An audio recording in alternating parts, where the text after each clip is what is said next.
Esther 2 1 through 18. Some time later, when King Ahasuerus' rage had cooled down, he remembered Vashti, what she had done, and what was decided against her. The king's personal attendant suggested, "Let a search be made for beautiful young virgins for the king. Let the king appoint commissioners in each province of his kingdom, so that they may gather all the beautiful young virgins to the harem at the fortress of Susa. Put them under the supervision of Hegai, the king's eunuch, keeper of the women, and give them the required beauty treatments. Then the young woman who pleases the king will become queen instead of Vashti." This suggestion pleased the king, and he did accordingly.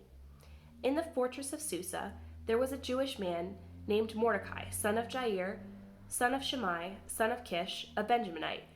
He had been taken into exile from Jerusalem with the other captives when King Nebuchadnezzar of Babylon took King Jeconiah of Judah into exile. Mordecai was the legal guardian of his cousin Hadassah, that is Esther, because she had no father or mother. The young woman had a beautiful figure and was extremely good-looking. When her father and mother died, Mordecai had adopted her as his own daughter. When the king's command and edict became public knowledge, and when many young women were gathered at the fortress of Susa under Heggai's supervision, Esther was taken to the palace, into the supervision of Hegai, keeper of the women. The young woman pleased him and gained his favor, so that he accelerated the process of the beauty treatments and the special diet that she received. He assigned 7 hand-picked female servants to her from the palace and transferred her and her servants to the harem's best quarters. Esther did not reveal her ethnicity or her family background, because Mordecai had ordered her to not make them known.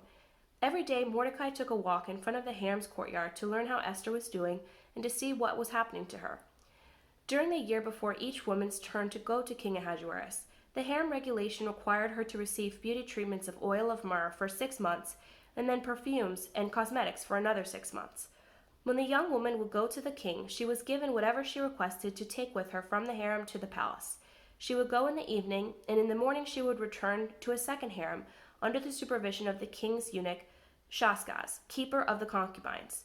She never went to the king again unless he desired her and summoned her by name. Esther was the daughter of Abihail, the uncle of Mordecai, who had adopted her as his own daughter. When her turn came to go to the king, she did not ask for anything except what Hegai, the king's eunuch, keeper of the women, suggested. Esther gained favor in the eyes of everyone who saw her. She was taken to King Ahasuerus in the palace in the 10th month, the month of Tebeth, in the 7th year of his reign. The king loved Esther more than all the other women. She won more favor and approval from him than did any of the other virgins. He placed a royal crown on her head and made her queen in place of Vashti. The king held a great banquet for all his officials and staff.